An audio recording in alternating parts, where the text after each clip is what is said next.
Chief of Police Paul McDonald comments on Barnstable school safety on this episode of Barnstable Today.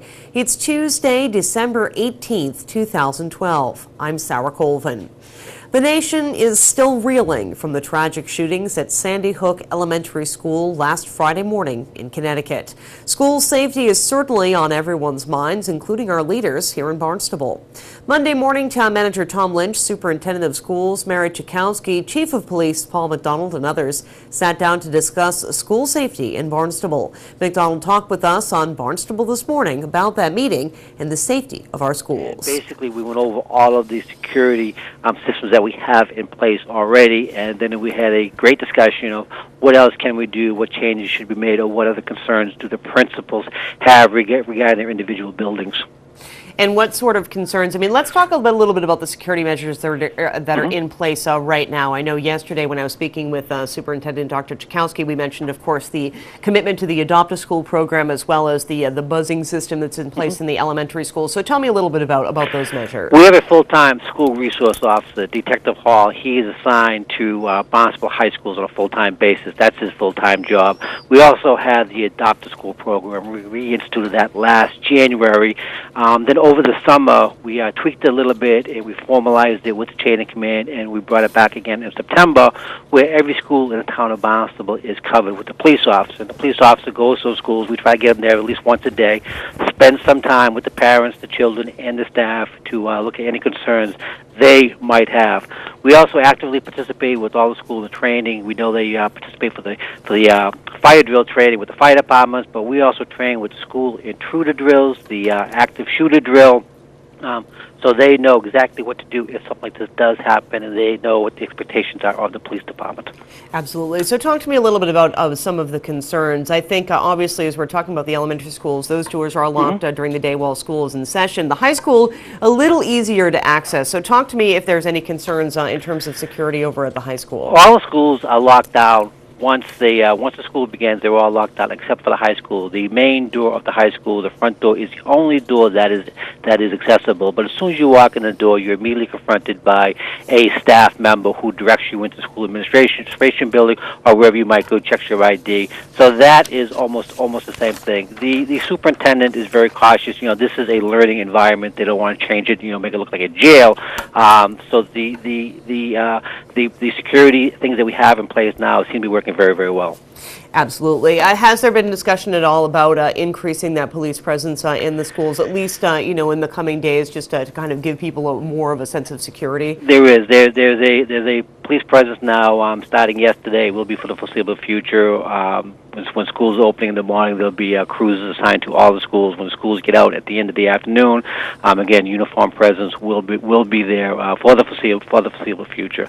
And the only other concerns they really had, locks on certain doors, keyless entries on some of the doors, and perhaps the placements of some additional cameras in some of the areas, some of the remote areas in some of the buildings. In terms of concerns, Chief, obviously in your meeting yesterday, talked a little bit about the safety measures about moving forward. Have you heard from any members of the public who have expressed some concern about security, especially as we talk about the schools? No concern, but we did receive a couple of calls here at the station requesting a police presence at the schools, just to reassure the children and the parents that we are there for them, and we can almost guarantee their safety. And that's what we've been trying to do, and that's going to continue for a while. Absolutely. And really, going back to talking a little bit about the Adopt a School program, that's one of the big things I know that you've pushed, and that is the reason for having that Adopt a School program, is not only to have the police presence there, but also to give the students a chance to interact with that particular officer, to become friends, and to know that if they have concerns, if they have questions,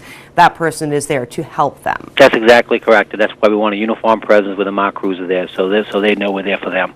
So if people do have concerns, would you encourage the students to approach the officer and ask questions if they do have them? Absolutely. That's what he's there for. That's one of his primary responsibilities. We take away from the meeting yesterday, the biggest concern, those principals, those school teachers, the staff of each and every individual school, they know their building the best. They know their students. They know their parents. So they know if something is suspicious, something is out of order, they have to call us if they even suspect anything suspicious. Absolutely, because again, you never know. Obviously, when we think about these tragedies that have occurred, especially in Sandy Hook, they had all sorts of security measures in place. They had practiced their drills, etc. But again, still something like this is able to happen. So I think being prepared and kind of being aware and reporting that suspicious activity, whether it leads anywhere or not, I think is the key. Yep, absolutely. Well, Chief, I thank you so much for joining us today. Is there anything else about school safety or about this issue that you'd like to convey to our viewers? No, I think we covered, but I just want to reassure everybody. But the Barnstable school system is pretty much covered. As the Chief mentioned, an extra police presence will be on hand at the schools. Meanwhile, the town's Renewable Energy Commission continues to work on its proposals for the future of trash removal in Barnstable. An extensive presentation was made to Town Council several months ago, detailing a pay-as-you-throw program partnered with a town-wide curbside pickup program. REC members are working to educate Barnstable citizens about the potential pay-as-you-throw program. The group is also developing a survey to gather data about Barnstable's trash disposal habits. Energy Coordinator Richard Elrick went over proposed survey questions at Monday's meeting. Number one, which of the following best describes your household's trash disposal method? Buy a transfer station sticker, per bag fee at the transfer station, use a commercial private hauler, dispose of trash elsewhere, or other. Number two, would you recycle more if doing so would reduce your trash disposal costs? Number three, if you could recycle more but don't, what are your reasons for not doing so? Check any. Okay, number four, the current transfer station system requires those who dispose of 1 bag of trash per week to pay the same $140 per year sticker fee as those who dispose of 8 bags per week. Do you think the system is fair? Number six, if you are currently a drop-off customer of the transfer station, would you switch and choose to participate in a curbside pickup program if the costs were comparable to a transfer sticker fee? I got an extra word here. If the costs. Okay. If you are a current customer of a private trash collector, do you recycle with that trash collector, or do you bring your recyclables to the transfer station for drop-off at no cost? If you contract with a private trash hauler to pick up your trash, what are the monthly charges? And as you can see, question number nine, how many people live in your Barnstable household? I think that is helpful to know, what size households we're dealing with. Number 11, what do you do with the yard waste, grass clippings, leaves, etc. from your home? Don't generate any. Compost at transfer station, landscaper removes, compost at home, throw away in the trash, other, please explain. Finally, number 12, which of the following would help you recycle and or decrease the volume of your trash? Check all that apply. And I tried to come up with as many as I could.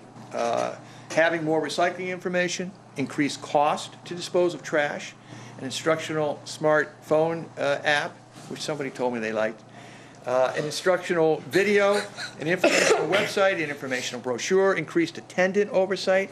Somebody was telling me the other day they thought that was important. Improve signage at the transfer station, improve traffic flow at the transfer station, offer a composting workshop, let me drop off my recyclables without sorting. Other, please.